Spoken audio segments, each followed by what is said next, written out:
Al final del arco iris, Jack London.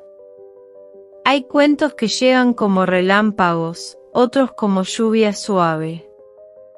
El que estás por escuchar, se desliza como un arco iris al atardecer, breve, misterioso, y cargado de una belleza que se pierde apenas se intenta tocar.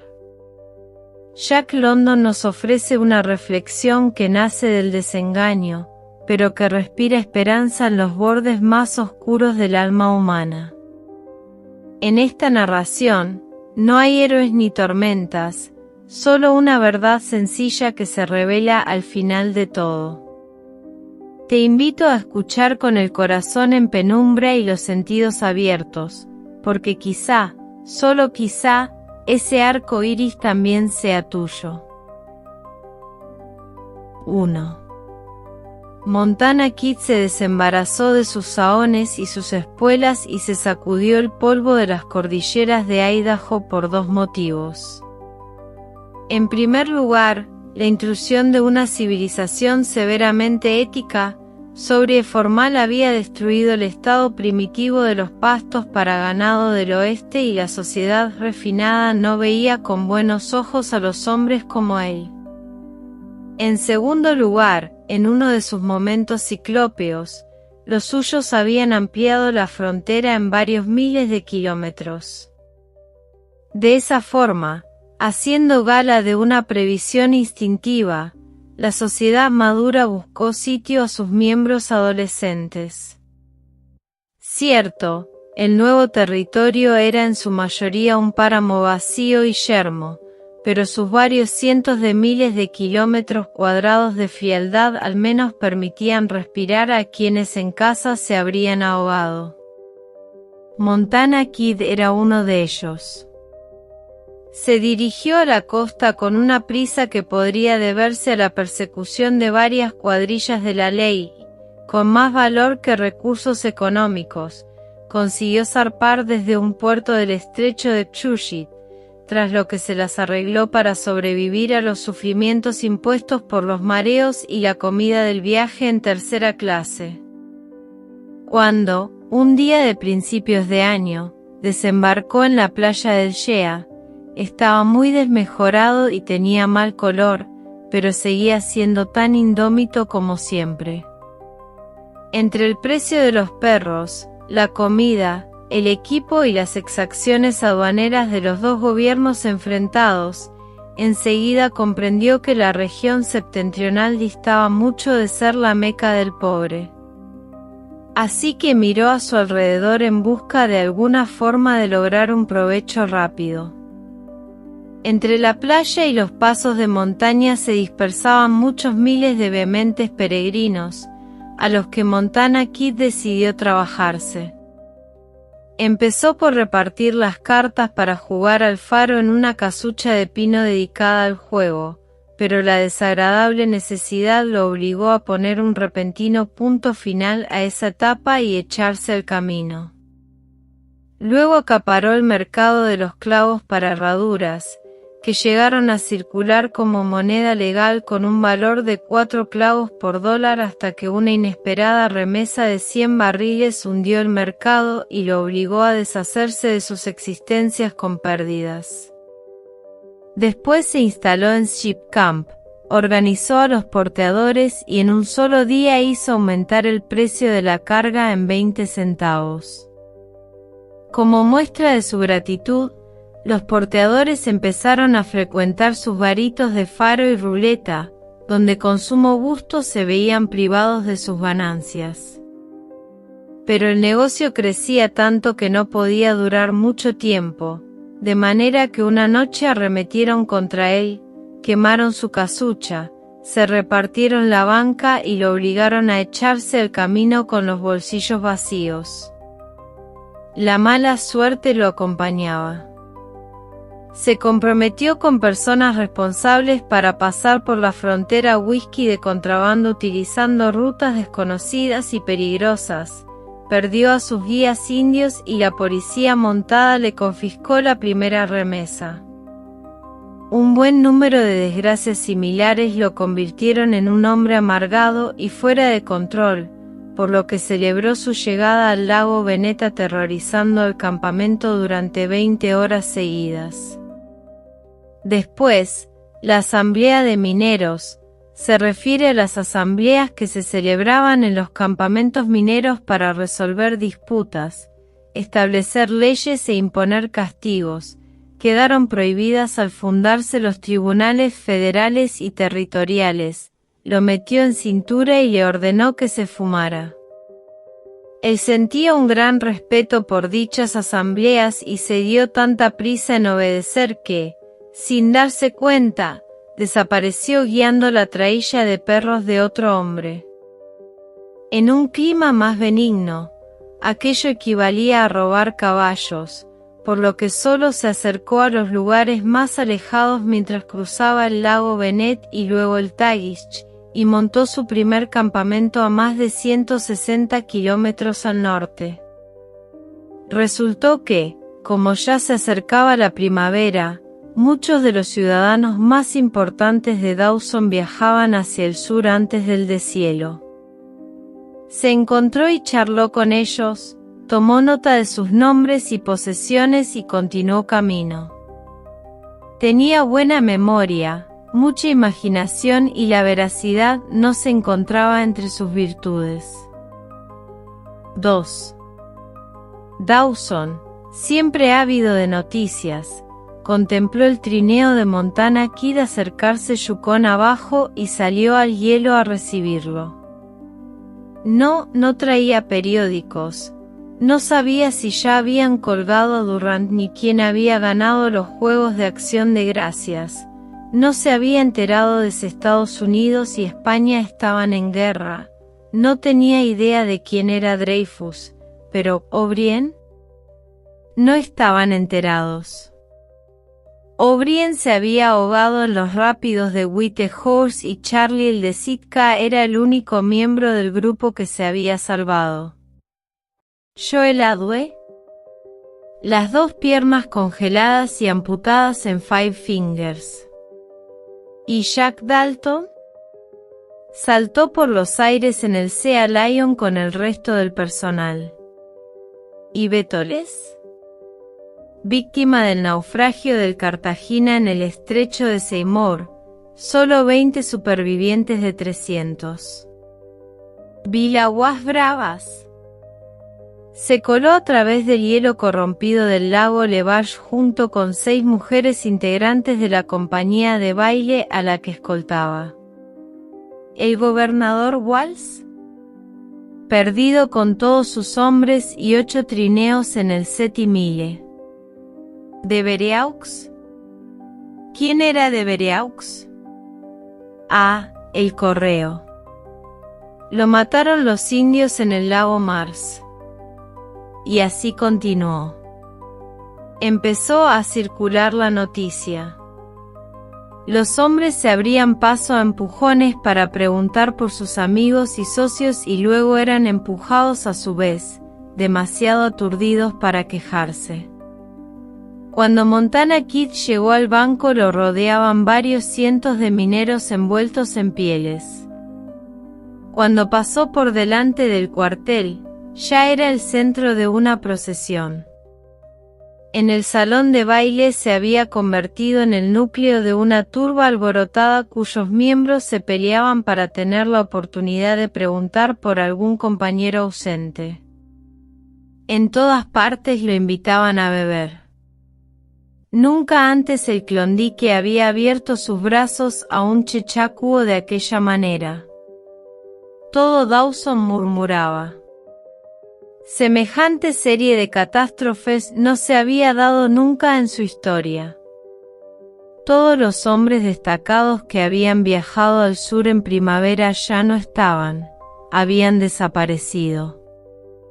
Las cabañas vomitaban a sus ocupantes. Hombres de ojos desorbitados bajaban desde los arroyos y las gargantas para ver al sujeto que contaba semejantes desastres. La esposa medio rusa de Beatles se acercó a la chimenea, inconsolable, meciendo su cuerpo hacia adelante y hacia atrás, mientras arrojaba las cenizas blancas sobre su cabello como ala de cuervo. La bandera del cuartel de la policía ondeaba triste a media asta. Dawson lloraba la muerte de los suyos. Es imposible saber por qué Montana Kid hizo lo que hizo. Tampoco se puede aventurar una explicación, más allá de que en su interior no albergaba la verdad. Pero durante 5 días enteros los mantuvo a todos hundidos en el dolor y los lamentos, y durante 5 días fue el único hombre del Klondike. La región entera le ofreció su mejor alojamiento y comida. Los bares le otorgaron acceso gratis a sus barras. Los hombres lo buscaban sin descanso. Los funcionarios más importantes se doblegaban ante él para obtener más información y el capitán Constantine y sus hombres le ofrecieron un banquete en el cuartel. Hasta que un día, de Vereux, el correo del gobierno, detuvo sus agotados perros delante de la oficina del comisario del oro. ¿Muerto? ¿Quién dijo eso? Que le diesen un filete de alce y ya verían lo muerto que estaba. Pero si el gobernador Wall se encontraba acampado en el Little Salmón y O'Brien llegaría en cuanto se derritiese por completo el hielo. ¿Muerto? Que le diesen un filete de alce, que ya verían. Dawson alzó el tono de sus murmullos. La bandera del cuartel recuperó su lugar en lo más alto del mástil y la mujer de Betole se lavó y se puso ropa limpia. La comunidad indicó con sutileza su deseo de que Montana Kid se borrase por completo del paisaje. Montana Kid, como siempre, desapareció guiando los perros de otro hombre. Dawson se alegró al verlo alejarse Yukon abajo y le deseó feliz viaje hasta el destino final del pecador insensible. Después el dueño de los perros puso manos a la obra, presentó una queja ante Constantine y éste le prestó un policía para que lo acompañase. 3. Con la idea de llegar hasta Circle City y el último hielo desmenuzándose bajo sus patines, Montana Kid aprovechó que los días eran más largos y amplió las jornadas de viaje de sus perros. Además, estaba seguro de que el dueño de los susodichos lo seguía, por lo que deseaba llegar a territorio norteamericano antes de que el río se deshelase. Pero la tarde del tercer día le dejó claro que había perdido la carrera contra la primavera. El Yukon rugía e intentaba liberarse de sus cadenas. Era necesario dar grandes rodeos porque el camino había empezado a deshacerse y caer sobre la veloz corriente que fluía por debajo, mientras que el hielo, ya imparable, retumbaba al romperse en grietas enormes. A través de ellas y de los incontables respiraderos, el agua ascendía y cubría la superficie del hielo. Para cuando se metió en la cabaña de un leñador situada en la punta de una isla, los perros ya casi nadaban más que corrían. Los 2 residentes lo recibieron con acritud, pero él desató a los perros y se dedicó a cocinar. Donald y Davy eran buenos especímenes del inútil fronterizo. Nacidos en Canadá, de origen escocés y criados en ciudad, en un momento de insensatez habían dimitido su puesto en una contaduría, retirado sus ahorros del banco y puesto rumbo hacia el Klondike. Ahora sufrían lo peor de la región. Sin comida, sin ánimo y deseando volver a casa, la compañía se los obligaba a quedarse para cortar leña a fin de aprovisionar sus vapores, con la promesa de regalarles al final un pasaje de vuelta al hogar. Sin tener en cuenta la posibilidad del deshielo, habían demostrado adecuadamente su inutilidad al elegir la isla en la que se establecieron. Montana Kid, aunque poco sabía de cómo se fracturaba y descomponía un río tan grande, miró a su alrededor sin tenerlas todas consigo y observó con anhelo la lejana orilla donde los elevados riscos prometían inmunidad frente a todo el hielo de la región septentrional. Tras alimentar a los perros y comer él también, encendió la pipa y se fue a dar un paseo para hacerse una idea mejor de la situación. La isla, como todas sus hermanas del río, se elevaba más en la punta que daba al cauce alto, y allí era donde Donald y Davy habían construido su cabaña y apilado muchas cuerdas de leña. La orilla más alejada se encontraba a casi 2 kilómetros de distancia, mientras que entre la isla y la ribera más próxima se abría un remanso que podía medir 100 metros de ancho. En cuanto lo vio, Montana Kid sintió la tentación de coger sus perros y huir a tierra firme, pero al observarlo mejor descubrió que una corriente rápida empezaba a inundarlo desde la zona alta. Por abajo, el río giraba hacia el oeste de forma abrupta y en la curva un laberinto de islas diminutas tachonaba su seno. Ahí se formará la barrera, se dijo a sí mismo. Media docena de trineos que evidentemente se dirigían curso arriba hacia Dawson atravesaban el agua helada salpicando en dirección a la cola de la isla. Viajar por el río pasaba de resultar precario a imposible y todos fueron muy igualados hasta que llegaron a la isla y siguieron el sendero hecho por los leñadores hasta la cabaña. Uno de ellos, cegado por el reflejo de la nieve, se dejaba remolcar indefenso en uno de los trineos. Eran tipos jóvenes y fornidos, con vestimentas toscas y gastadas por el uso en el camino. Sin embargo, Montana Kid se había tropezado antes con hombres como aquellos y enseguida supo que no eran como él.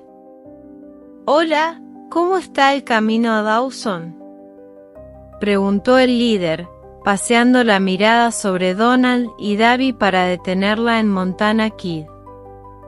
Un primer encuentro en medio de la nada no suele caracterizarse por su formalidad. Enseguida empezaron a charlar y a intercambiar noticias sobre las regiones altas y bajas.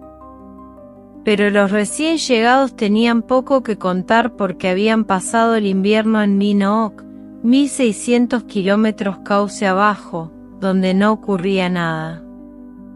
Sin embargo, Montana Kid había llegado hacía poco desde la costa y se lo anexionaron mientras montaban el campamento, preguntándole toda clase de cosas sobre el exterior, del que llevaban un año aislados. El ruido de algo al partirse se elevó sobre el rugido del río y los atrajo a todos a la orilla. La cantidad de agua que había en la superficie era mucho mayor y el hielo, asediado desde arriba y desde abajo, luchaba por librarse de la opresión de las orillas. Las grietas reverberaron y cobraron vida ante sus ojos, mientras el aire se llenaba de una infinidad de crujidos secos e intensos, como el sonido que asciende desde la línea de fuego en un día claro. Desde el cauce alto del río, 2 hombres dirigían una traílla de perros hacia ellos, sobre un trecho de hielo al que las aguas no habían cubierto aún. Pero en ese momento, mientras miraban, los 2 empezaron a chapotear. Tras ellos, donde un minuto antes habían pisado, el hielo se rompió y volcó. El río ascendió por el agujero abierto y les cubrió hasta la cintura, enterrando el trineo y arrastrando a los perros en una maraña que se ahogaba. Pero los hombres detuvieron su vida para dar una oportunidad a los animales y se lanzaron a tientas en medio de la fría confusión, cortando los tirantes que os retenían con sus cuchillos de monte.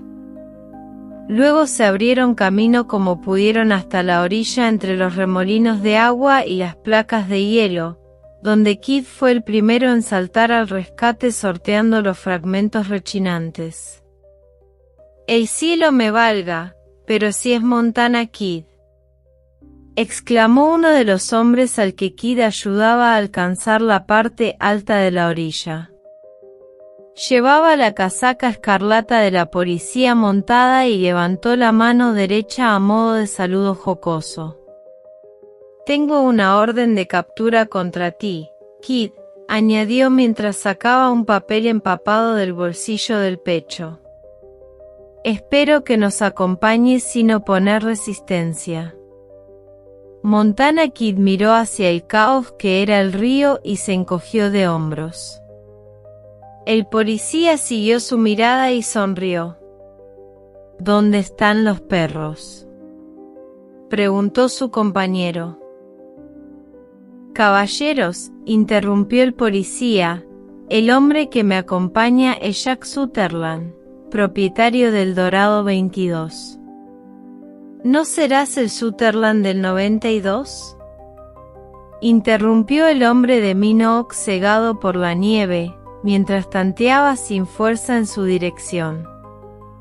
«Él mismo». Sutherland le estrechó la mano. «¿Y tú eres?»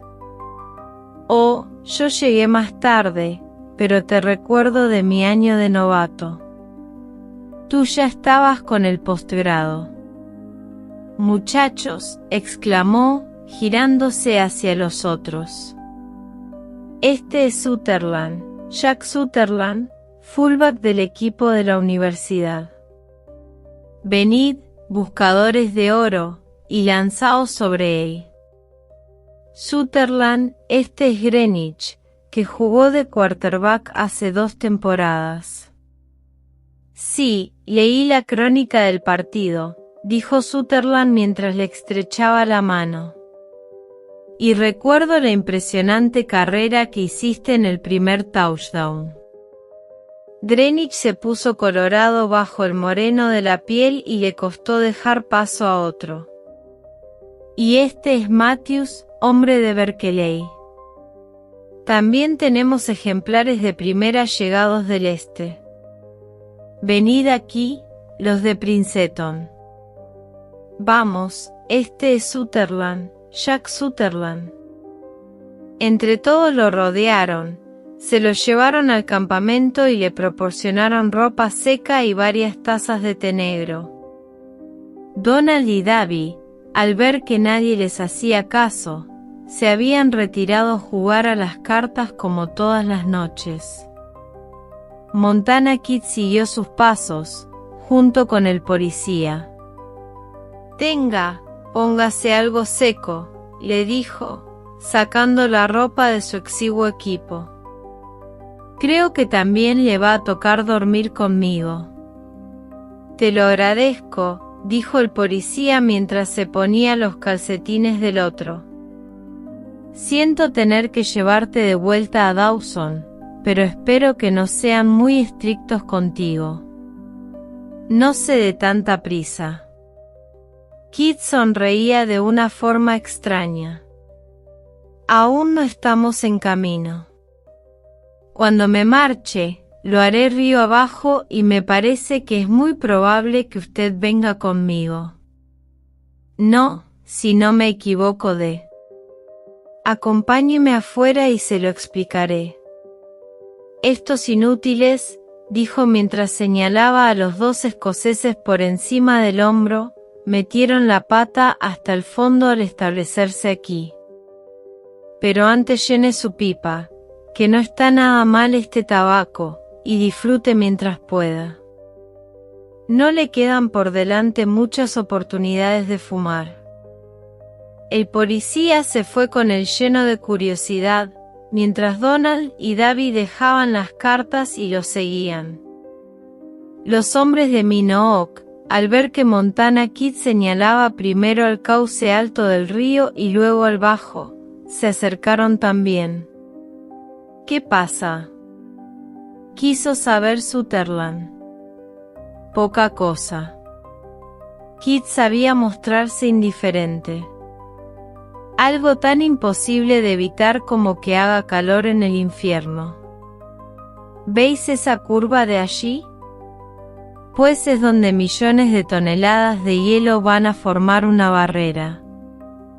También se formarán barreras en las curvas del cauce alto. Millones de toneladas de hielo se acumularán. Si la barrera de arriba se rompe antes y la de abajo aguanta, ¡zas! Con la mano, barrió la isla del mapa. Millones de toneladas, repitió con voz reflexiva. ¿Y toda la madera que hemos apilado?, preguntó Davy. Kid repitió el gesto que arrasaba la isla y Davy se lamentó. Varios meses de trabajo. No puede ser. No, amigo, no puede ser. Es una broma. Si eso, una broma, insistió. Pero cuando Kid soltó una carcajada severa y se dio la vuelta para irse, Davy se lanzó hacia la madera apilada y, frenético, empezó a apartar los troncos de la orilla. «Échame una mano, Donald», gritó. «¿Es que no me vas a ayudar?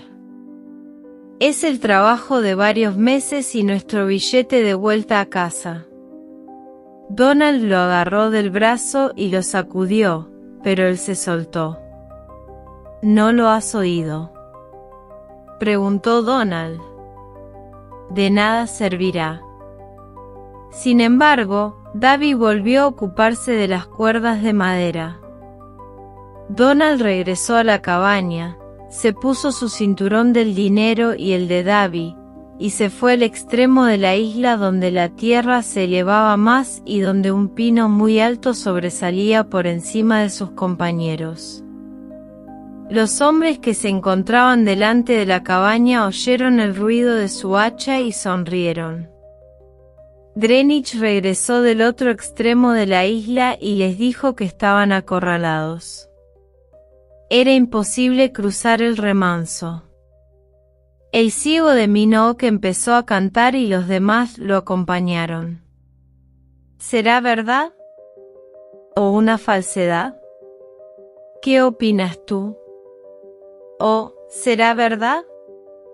No tiene gracia, se quejó Davy, levantando la cabeza para verlos bailar a la luz de los rayos ya inclinados del sol.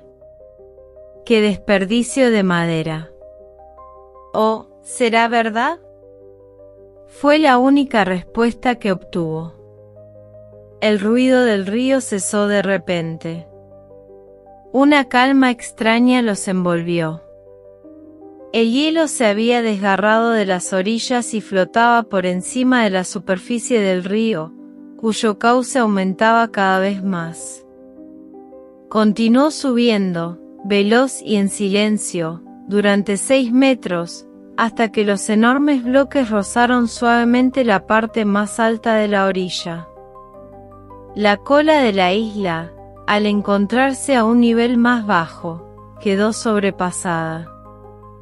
Luego, sin esfuerzo alguno, la blanca inundación empezó a moverse cauce abajo.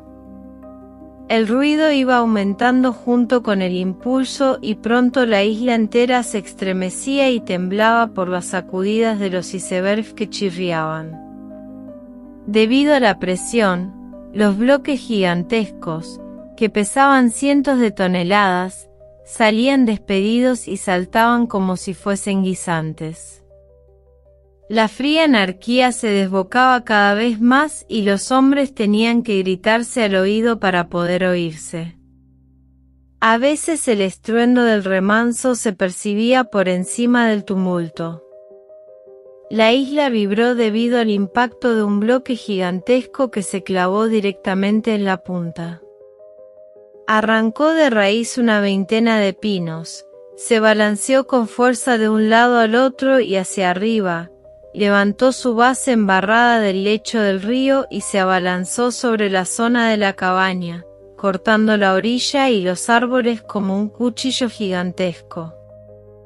Solo rozó una esquina de la casucha, pero los troncos apilados se ladearon como si fueran cerillas y la estructura, cual casita de juguete, se derrumbó por completo. El trabajo de varios meses. El trabajo de varios meses y nuestro billete de vuelta a casa. Se quejó Davy, mientras Montana Kid y el policía lo apartaban a rastras de los montones de leña. En su momento tendrás más oportunidades de volver a casa, gritó el policía, dándole un tortazo que lo hizo volar por los aires y lo puso a salvo. Donald, desde lo alto del pino, vio el devastador iceberg llevarse a su paso las cuerdas de madera y desaparecer cauce abajo. Como si el daño hecho le hubiese bastado, la riada de hielo recuperó su nivel anterior y empezó a aflojar el paso. El ruido también disminuyó y los otros pudieron oír a Donald gritar desde su nido de águila para que mirasen río abajo. Como Montana Kid había pronosticado, se formó una barrera entre las islas de la curva y el hielo se apilaba en la gran presa que se extendía de orilla a orilla. El río se detuvo y el agua, al no encontrar salida, empezó a subir. Ascendió con fuerza hasta inundar la isla, mientras los hombres chapoteaban con el agua hasta las rodillas y los perros nadaban hacia las ruinas de la cabaña. En ese punto se inmovilizó, sin subidas o bajadas perceptibles del cauce. Montana Kid movió la cabeza, preocupado. Se ha formado una presa arriba y ya no baja más. El riesgo está en ver qué barrera se rompe primero, añadió Sutherland. Exacto, afirmó Kid.